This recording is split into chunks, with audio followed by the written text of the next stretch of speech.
So I want you guys to see my face. I'm going to also do a video of my legs since I have to do this in order to stop them from targeting those places. So you saw yesterday when my face was so swollen. Today I had a pain here, so they said they're going to keep hitting me in the head. So now I know why when you hit this side, it affects this side. They originally said it was the brain. It's not the brain, it's the nerve and the muscle. So the nerves travel.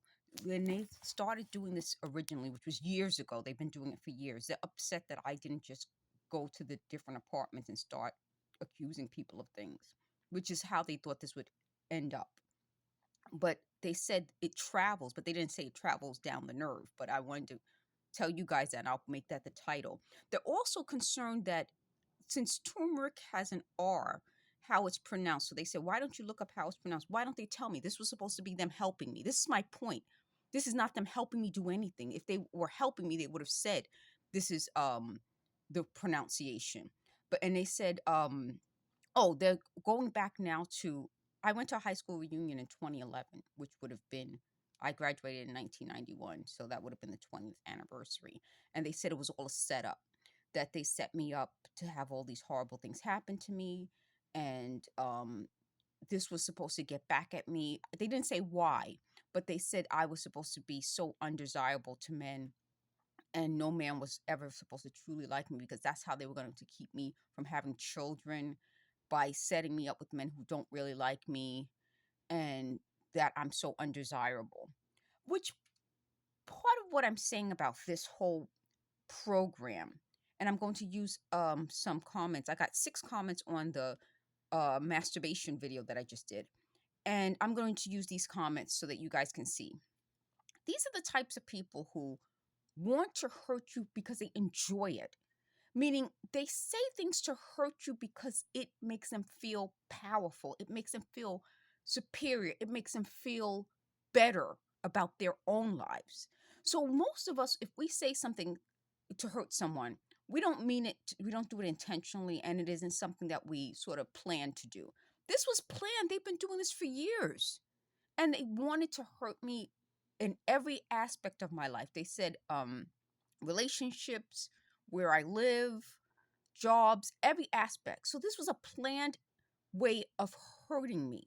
And when the verbal assaults didn't hurt me, they did it physically. So there was a painful spot right here. And that's what I've been telling you now for a long time. So you may notice that my speech is getting better. I'm not twitching as much. I've been using turmeric. They didn't tell me the right way to pronounce it, but I'm going to pronounce it this way. The other big deal about that is I rested. I spent the last few days, I had things to do, but I made sure to get rest in between. So I'm going to link the articles that I put up as posts that talk about the benefits of turmeric for neurodegenerative conditions like Alzheimer's, that goes back to the letter, Parkinson's, and multiple sclerosis.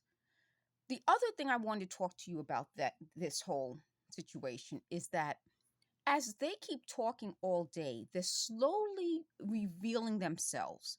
And that's part of what this was supposed to be. I don't think they really made it about me. So they said they thought they had dirt on me. They've told me repeatedly they haven't. And they keep talking about something from, I guess, I don't remember what year, but from high school. Now, again, I'm 50 years old. I'll be 51 in December. And they keep acting as though they recorded everything. If they record, they should have played it publicly. They said that the masturbation tape they made wasn't me. It was someone else making sounds, and they used it to pretend to be me. This is my point. That someone spent a lot of time and energy on this and years of their lives every day for the at least the last since about 2016. So we're talking about 8 years of their lives spent. Yet they don't have things together. You don't start out this friendly and trying to talk to me like in a friendly way, and then all of a sudden 8 years later change it up. You would have done all this stuff years ago, but it's not true. So when I'm talking to you folks, I remember I went to school in places that I wasn't like the only student. There were a lot of other people there who know the truth. And they know I wasn't a troublemaker or have a lot of drama. They also know I have my own personality. I wasn't like the type of kid that would follow someone else. So they talked about me liking to sing. I had classmates who had beautiful voices. I mean, really, like the types of voices that you would pay money to hear. And we used to sometimes sing together. So, meaning all these things about me that other people know and can say, they act as though those things didn't happen.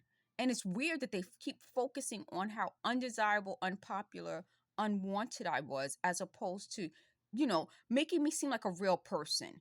That's what it is. I think my videos, you see, I'm sometimes annoying, sometimes not. Sometimes I know what I'm talking about, sometimes not. I'm like a human being, but their personality of me is like I'm not a full person. And that's part of what this is supposed to be. When they did the character in the book, me, it really isn't based on my real life. It's my name, it's my likeness. It's, I guess, how they wanted to see me, but it's not a full person. So in a lot of ways, the Northbury paper character is now part of my life. So just like in a way I gave that character life, that character is giving me another part of my life. So what they made the mistake of doing is not realizing that for everyone who might hate me, I can have a billion, trillion, not trillion, but billions of people who hate me. There will still be some people who see something good in me. And fortunately for me, I had more than enough people throughout my life who saw something good in me. And they know that they're liars. So the other thing I wanted to talk to you about is that when they said they wanted to do this to me always, oh, by the way, I want to show you guys something. I had a project where this is actually the bottom of a bakery plastic that came, like, I think croissants came in. And I was going to do a project where I made this like the top of a, what do you call it, for the ceiling. Let me show you. So they were like, why don't you do it like this? So make this the top and hang this from it. But how I was originally going to do it, I'll show you. So this was going to be the top of a chandelier made out of bakery um top. So this is the bottom of it. This is the top, and it was a chandelier. So this was going to be the top, like the ceiling part. I can't like hold it and get it right for you folks, but you guys can kind of see. And so this comes from those Mardi Gras beads that you get from the dollar store. And then this is the bakery. And this was going to be the ceiling part. So I have an amazing craft that I put where someone bought picture frames from the Dollar Tree, and she used it as a ceiling, what's that thing called? I don't remember the name of it, but for where you hang your lighting. So this was supposed to be a craft that I did that was going to go for this DIY chandelier. But as you guys can tell, I didn't use it, it was painted. So when I found it again, they were like, oh, you can use it for this other one that you have. I can't get the image of it, but that one up there.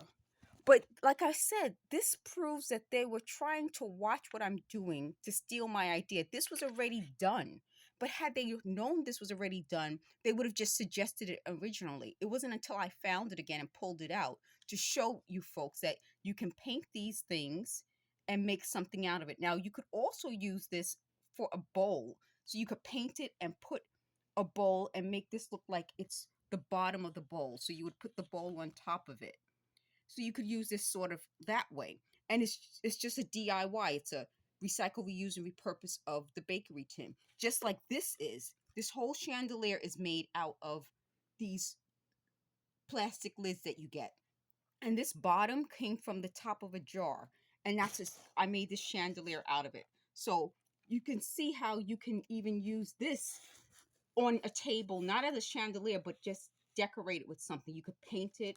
You could put these beads all around. When I ran out of the beads, I made my own toilet paper beads. So some of these beads are made from toilet paper because I ran out of the other beads. But you could do this project on your own and make it look like this. So what I'm saying is that between everything that they're talking about, they're going back to the past as though I won't have anyone else but me to say that that's not how it happened. They're suggesting crafts that I already completed and then trying to take credit for it.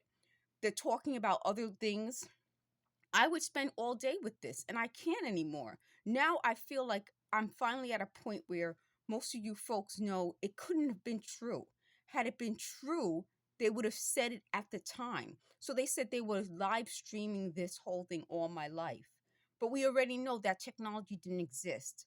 What they admitted to doing is what they did. They said they were writing down stories about me. And then I guess they wrote a book about it. But that goes back to what I've been saying. When they keep saying, why don't I blame Black people for doing this? It's because we already know who definitely did it. We already know the professor definitely did it, and that wasn't right. We already know that the people I named were part of this now, and they lied and they admit it. We already know that this technology wasn't being used in America because they admitted in the beginning that it was coming from Israel. So we don't have to go over those things anymore. But the other part of this is that they thought that I said I would hate all this group or hate all that group. I already know as a Black female that there are people out there who would have treated me the same way. Like, now we'll hate all Black women. I can't live that way. There's not enough time in the world to hate every single person. But there is enough time to tell people this is happening. Find people who understand what this really is, which is racism. We gotta use the R word. It's racist. And once you start to see it in from the perspective of being people who are racist, you know it can't be everyone. Not all of any group is racist. But we have to start dealing with the racism. So they were offended that I asked white allies for help. That's the only way to stop racism. And fortunately, that is how you did get an end to racism and racist policies. I think that allowing this is a racist policy, just like slavery was a racist policy, just like Jim Crow was a racist policy. The only way to get an end to racist policies is by asking all allies, especially allies who are members of the group who are racist, to help. Thank you for watching.